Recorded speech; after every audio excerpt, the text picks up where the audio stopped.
Okay, this is the condensing unit. It's over here on the east side of the house. What we have here above us is what we don't have here is a rain gutter or a diverter, so water falls directly onto the condensing unit. That should not be the case. The condensing unit, the coils, should be at least 12 inches away from the structure to allow air to move around and circulate so that you have good efficiency. The coils themselves are dirty. The electric service disconnect should not be behind the unit. It should have been installed over to the side, and it should have been sealed on 3 sides to help prevent moisture infiltration into the wall. I've got a still image of this, but this is the way the disconnect is laced up.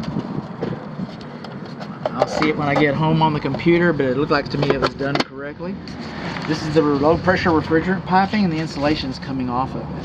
And by today's standards, we'd have a different insulation altogether. So we're missing our insulation on this. So what do we gotta know? What do we gotta know? Well, let's know this. Let's know this. It was manufactured in 2003. 2003. It's 18 years old. 18 years old. This equipment was engineered on paper to last 20 years. It might last 35. But Las Vegas is going to give you 14. In North Texas, that's about how long this equipment lasts, is about 14 years. And this is 18 years old. It's a 4-ton system, and the refrigerant in this is R22. R22. Now, R22 is no longer manufactured in the United States legally. It's no longer imported in the United States legally. Yes, there is some still available in stockpiles, and yes, it is very expensive. This is an obsolete refrigerant system.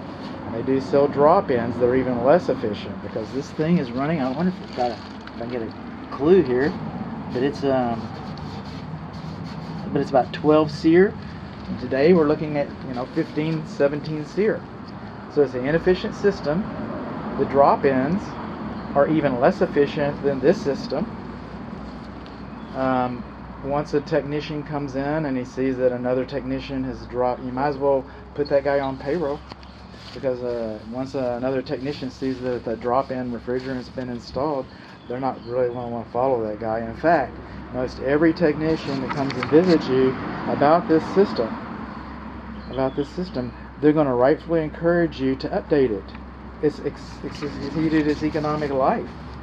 You might be able to add a fan capacitor or a fan motor or a switch to it, but the refrigerant system, compressor, all that system, it's obsolete. It's obsolete. And that also means the evaporator coils need to be replaced as well.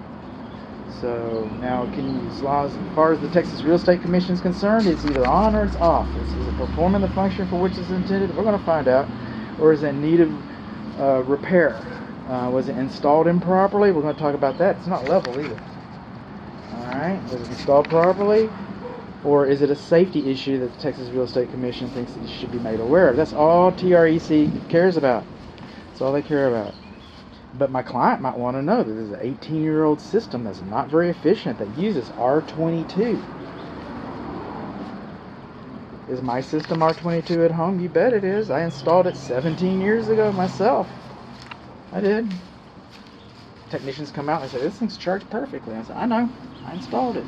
But I installed it new. I bought into it new 17 years ago. You're buying into this today at a 17-year-old system using R22.